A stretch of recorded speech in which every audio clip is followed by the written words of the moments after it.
Estamos de volta com o programa A Nossa Escola Dominical. Vamos estudar agora o capítulo número 1 do livro de João, o Evangelho de Jesus segundo João. Observe bem, você tem a oportunidade de, com a sua classe, com a sua família, fazer o estudo textual do livro. Então, o primeiro desafio com você e a sua classe é ler todo o capítulo.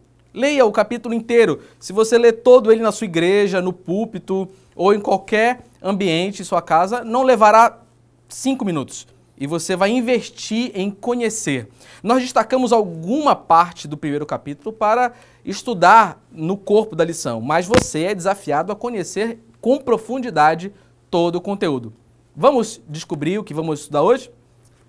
Tópico 1, vamos ver sobre Jesus, o Verbo Divino. No tópico 2, vamos ver as atitudes quanto ao Verbo. E no tópico 3, o testemunho do Verbo. Cada um com 3 subtópicos fantásticos e nós vamos aprofundá-los a partir de agora. Nós destacamos a leitura bíblica em João 1, versículo a partir do 10 até o 14. Mas recomendamos a você ler pelo menos do versículo 1 ao 18. É o que vamos estar abordando no texto de hoje. João, como o autor deste evangelho, segundo as intenções que são demonstradas, apesar de não ter sido assinado por João a carta, mas em vários momentos ele deixa claro ser o autor deste livro. Qualquer outra teoria a respeito da autoria, do tempo e do modo que foi escrito pode ser discutida, mas não é o nosso foco. Nosso foco é entender o que o Espírito revelou através desta passagem. E não é pouca coisa. A maior verdade do universo é dita de forma simples, direta e muito objetiva, mas dariam muitos programas, dariam muitas revistas e você pode se derramar neste conteúdo. João começa de uma forma maravilhosa, diz assim: no princípio era o Verbo, e o Verbo estava com Deus, e o Verbo era Deus. Que profundidade! No primeiro tópico, nós, junto com o comentário do pastor Hernandes Dias Lopes, vendo a lição bíblica, estudado na revista Escola Dominical, nós vamos ver 3 aspectos deste início do livro de João, que diz: o Verbo é eterno, pessoal e divino. No tópico 2, o Verbo é criador. E no subtópico 3, o Verbo é a luz do mundo. Entenda, querido, com uma frase, com um versículo, o Espírito revela a identidade de Deus.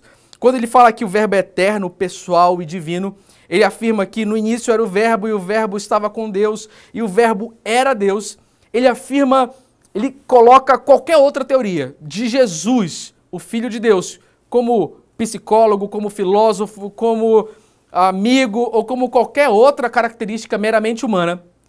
Ele apresenta Jesus como o Verbo, como a palavra, como a ação de Deus revelada aos homens. Porque ele diz que o Verbo era Deus, o Verbo estava com Deus e o Verbo se fez carne. Então, ele elimina qualquer possibilidade de Jesus ser qualquer outra coisa. E ele ali coloca as características divinas de Deus, ser eterno, ser pessoal. E nós entendemos Jesus assim. Jesus, o Verbo de Deus, ele é o próprio Deus. Ele é aquilo que se revelou.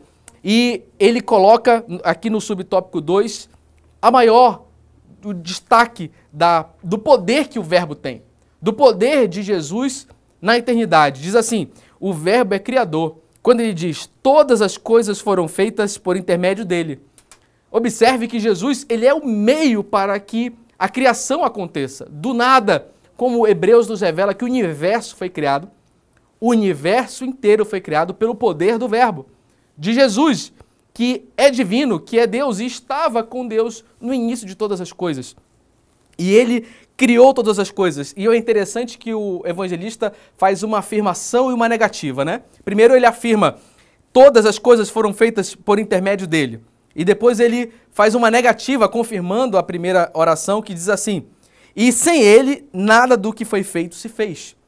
Isso reafirma o poder que este verbo tem, o poder criador, próprio Deus deu a Jesus, deu ao Filho o poder de sermos criados. Então eu, você, o universo, a natureza, os céus, tudo foi feito mediante ao poder criador do Verbo. O Verbo era Jesus. E depois, o tópico 3 diz, o Verbo é a luz do mundo. É vida e luz. A vida estava nele e era a luz dos homens. O capítulo 1, versículo 4. Todos os seres que existem no universo foram criados e por isso não têm vida em si mesmos. Você entende isso? Que a Lua, ela é um ser, ela é um astro que não tem luz própria, por exemplo. Para ela aparecer e iluminar a Terra, ela necessita da luz do Sol. E semelhante à criação, nada tem vida em si mesmo. O homem, depois de formado, era apenas um boneco de barro, necessitou do sopro de vida. Assim toda a criação. Tudo foi feito mediante a inspiração e a vida do Verbo que entrou na criação, que foi o agente criador e que sem ele nada foi feito. Então, nós precisamos reconhecer que Jesus é o Verbo de Deus. Jesus, ele é o Verbo que se fez carne e entre nós habitou. Ele é eterno, pessoal e divino. Ele estava com Deus desde o início e ele participou da criação. Ele é criador, criou todas as coisas e, principalmente, ele é vida e luz para os homens e para toda a criação. A Bíblia diz que no início havia trevas no abismo e pela palavra, pelo Verbo de Deus, se fez luz. Imagine assim a sua vida. Imagine assim a vida dos que lhe cercam. Estão em abismo e escuridão. Qual é a diferença de abismo e escuridão? É um completo vácuo, não há nada, não há nem vida, nem luz, nem esperança.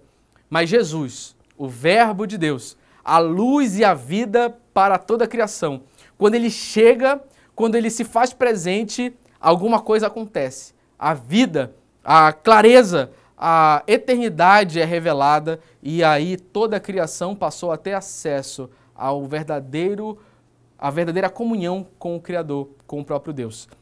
A missão de Jesus é essa. No versículo 5 do capítulo 1 diz assim, a luz resplandece nas trevas e as trevas não prevalecem contra ela. Com esta palavra, eu quero encerrar este bloco. As trevas não prevalecem sobre você. As trevas não prevalecem sobre a nossa escola dominical. Nós voltamos já para concluir esta primeira lição sobre Jesus, revelado em João, o Evangelho do Filho de Deus.